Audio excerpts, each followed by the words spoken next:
नमो शेतकरी महासन्मान निधी योजनेचा 8वा हप्ता पुढे शेतकऱ्यांच्या बँक खात्यात जमा होणार आहे। हप्त्यासाठी 1774 कोटी निधी वितरित करण्यास मान्यता देण्यात आली आहे। राज्यातील शेतकऱ्यांसाठी आज दिवसभरातील सकाळच्या ठळक व झटपट बातम्या। शेतकऱ्यांसाठी अतिशय महत्त्वाची अपडेट आली आहे, त्यामुळे व्हिडिओला शेवटपर्यंत बघा।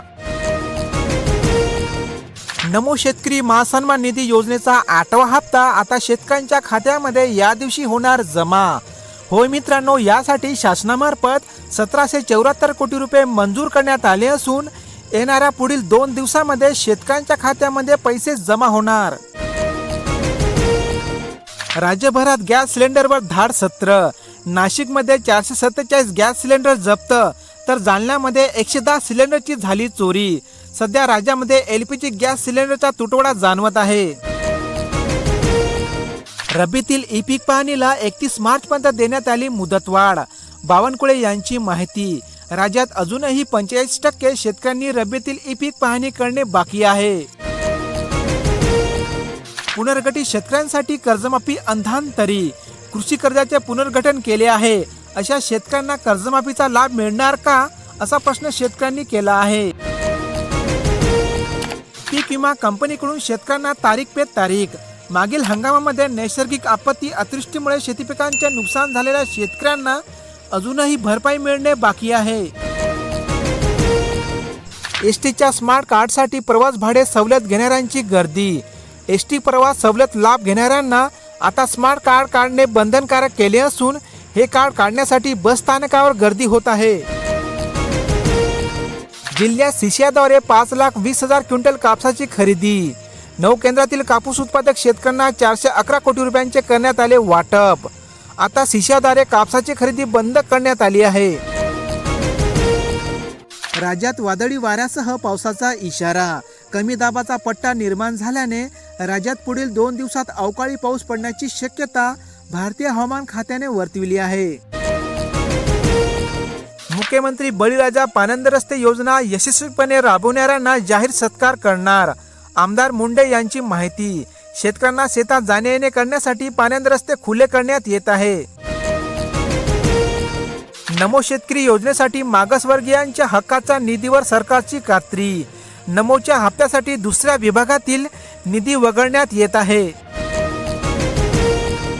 ई केवायसी अभावी कन्नडच्या 13,000 शेतकऱ्यांचे 9 कोटींचे अनुदान रखडले।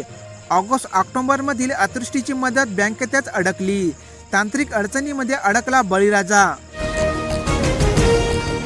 गॅस सिलेंडर नसल्याने वऱ्हाडी मंडळींसाठी चुलीवरच स्वयंपाक करण्याची वेळ आली। सध्या राज्यामध्ये लग्न सराईचे दिवस आले असून या हंगामात गॅस टंचाई जाणवत आहे। सूर्य आग ओकतोय, उष्माघातापासून बचावासाठी हे नियम नक्की पाळा। आरोग्य विभागाचा सल्ला। तापमानामध्ये झपाट्याने वाढ झाल्याने दुपारच्या वेळी बाहेर पडणे टाळावे। हार्वेस्टरने काढणी तर फिल्टरद्वारे सफाई। गहू काही क्षणामध्येच तयार। गव्हाचे फिल्टर करण्यासाठी प्रति क्विंटल 150 ते 200 रुपयाचा खर्च येत आहे। कमवा आणि शिका योजनेअंतर्गत मुलींसाठी दरमहा 2,000 रुपये मिळणार। सोय संरक्षणासाठी महत्त्वपूर्ण पाऊल।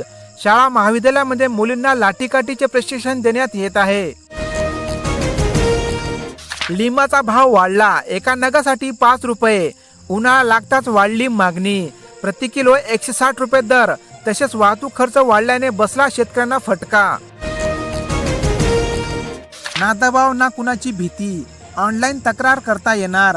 सायबर गुन्ह्यांना आळा घालण्यासाठी महिला सन्मान पोर्टल आणि सायबर वेलनेस सेल लागला आहे। मसालावर्गीय पिकाला शेतकऱ्यांची अधिक पसंती। शेती क्षेत्र वाढले, पारंपरिक पिकांना ठरतोय चांगलाच पर्याय। शेतकऱ्यांचा हळद आले याकडे लक्ष वाढले आहे। नियमित कर्ज परतफेड करणारे 45,000वर शेतकरी आर्थिक कोंडीत। प्रोत्साहन अनुदानाची घोषणा। शेतकऱ्यांकडे पैसे नाही, परतफेडीवर होणार परिणाम। अकोला जिल्ह्यातील अपडेट। ज्वारी बाजरीवर अळ्यांचे संकट, शेतकरी अडचणीत।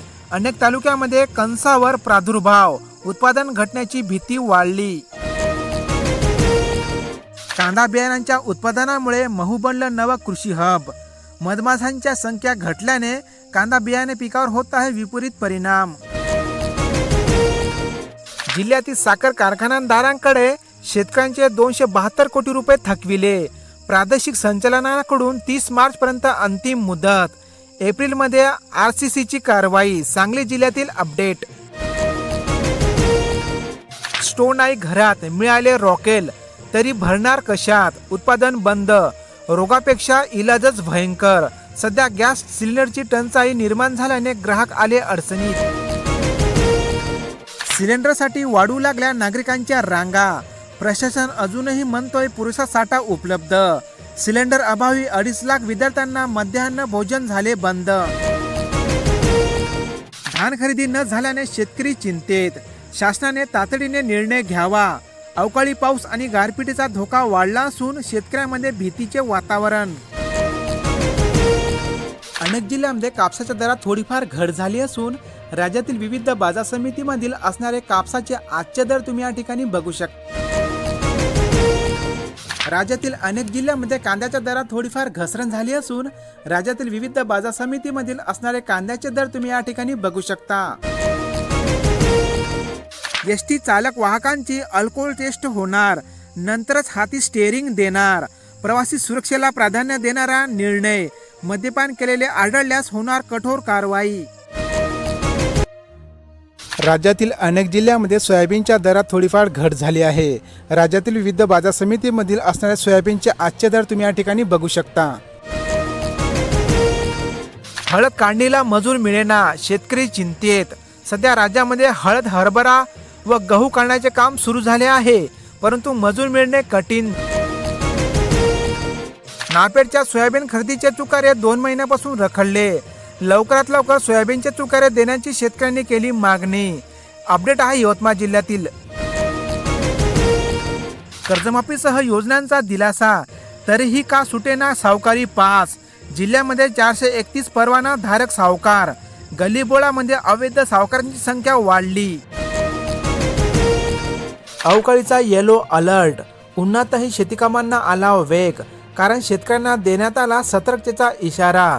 पुढील 2 दिवसांमध्ये राज्यात विजासह पाऊस पडण्याचा अंदाज.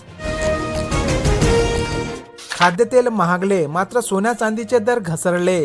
जागतिक युद्धस्थितीमुळे कच्च्या तेलांच्या पुरवठ्यावर परिणाम झाला असून खाद्यतेलाच्या दरात वाढ झाली आहे. नमोच्या 8व्या हप्त्याची प्रतीक्षा अखेर संपली. राज्य सरकारकडून 1774 कोटी रुपयांच्या निधी वितरणास मान्यता देण्यात आली आहे. याविषयीचा GR शासन निर्णय तुम्ही या ठिकाणी बघू शकता.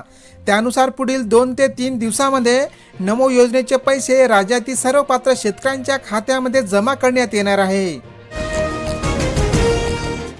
शेतकरी होणार कर्जमुक्त, शासनाकडे यादी सादर. आर्थिक अडचणीतील बळीराजास आता दिलासा. कर्जमाफीचा निर्णय चांगला आहे, मात्र शासनाने शेतमालाला उत्पादन खर्चावर आधारित भाव मिळवून देण्यासाठी ठोस पावले उचलणे गरजेचे आहे. मुलगी जन्माला आल्यास 10,000 रुपये खात्यावर जमा करणार. खासदार बजरंग बाप्पा सोनवणे यांची घोषणा. साखर कारखान्यातील संबंधित मजुरांच्या घरामध्ये जर मुलगी जन्माला आल्यास 10,000 रुपयांचे अनुदान देण्यात येणार आहे. ह्या होत्या आजच्या ठळक बातम्या. अशाच प्रकारच्या शेतकऱ्यांच्या महत्त्वाच्या बातम्या पाहण्यासाठी आपल्या या YouTube चॅनलला आता सबस्क्राईब करा आणि बेल आयकॉनला ऑल वरती सेट करा. धन्यवाद.